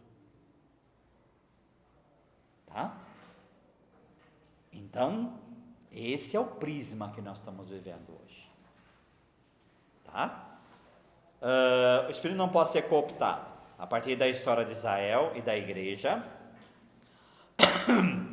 pode-se depreender a tensão existente entre uma consciência de eleição e esta tentada a excluir a todos e reclamar a vida nova como posse, que aí é dominador, por um lado, e a crítica profética a essa certeza de salvação falsa. Fala templo do Senhor, fala que você é padre da mão ungida, fica pensando só nisso e aí onde você vai, tá?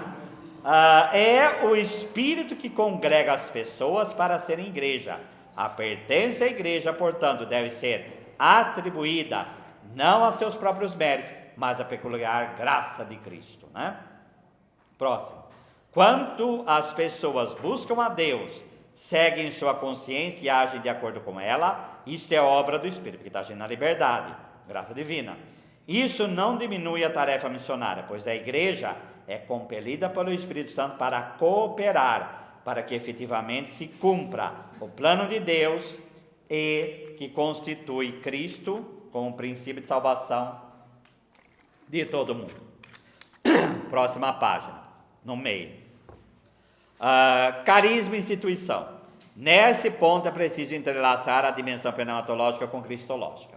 Lembra que a gente viu no semestre passado a dimensão do batismo como mais cristológica e o crisma como mais pneumatológica? A mesma coisa aqui. Quer dizer, a hierarquia, que é muito mais cristológica, tem que entrar realmente sempre em acordo com aquilo. Então, Cristo também tem o Espírito, e o Espírito leva à plenitude de Cristo. Não existe e não deveria existir oposição entre carisma e instituição. A oposição é sempre pecaminosa e humana. É a nossa falta de compreensão. Sempre. Tá? Sempre. A livre vinculação do Espírito corresponde antes à livre vincular-se das pessoas e da igreja, e ao envolver-se com a forma de atuação do Espírito Santo. Assim, a palavra da Escritura não só se torna acessível para uma leitura espiritual, assim os sacramentos só se tornam atuantes para o crente, pela ação do Espírito. Tá? Carisma e ministério não estão em oposição mútua, e nunca estiveram, mas sim em tensão. A tensão é nós que temos, não a coisa em si. Ao ministério cabe a tarefa que no Espírito Santo fomentar a diversidade dos carismas e torná-los atuantes para a edificação da comunidade.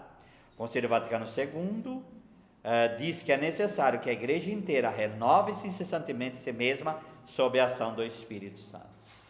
Então, quando você não está entendendo uma certa realidade, pede o Espírito para você poder entender. Sabe? O Espírito Santo presenteia a vida como nova revelada em Cristo a partir do Pai. Ele capacita os seres humanos a superarem as formas egoístas e comportamento herdadas e adquiridas, a edificarem uma comunhão verdadeira e não de aparência, tá? Comunhão de festa, como eu digo. Festa, todo mundo bebendo, feliz, tá? Tudo mentira, sabe? Tudo uma mentira. E verdadeira liberdade. A igreja que serve ao Espírito como instrumento de sua atuação santificadora e curativa, a igreja é instrumento do Espírito, se caracteriza permanentemente pela tensão entre o vincular-se do Espírito e a atuação livre e indisponível. O drama entre segurança e liberdade. Esse é um drama que a gente vai viver até morrer. Tá? A igreja não vive a partir de si mesma, mas a partir do Espírito vivificador de Deus. E ela não vive para si mesma. A igreja se realiza em favor dos outros, para criar comunhão. Como sacramento do Espírito para o mundo, ela própria só está a caminho da consumação da comunhão operada pelo Espírito. Ela é serva dessa comunhão. E todas as pessoas na comunhão do Deus triunfo. Amém? Amém. Então, Espírito é pessoa, sujeito de ação, é vivificador, porque cria comunhão, e essa comunhão entre nós, chamada igreja, até a consumação da união com o Pai pelo Filho. Tá bem?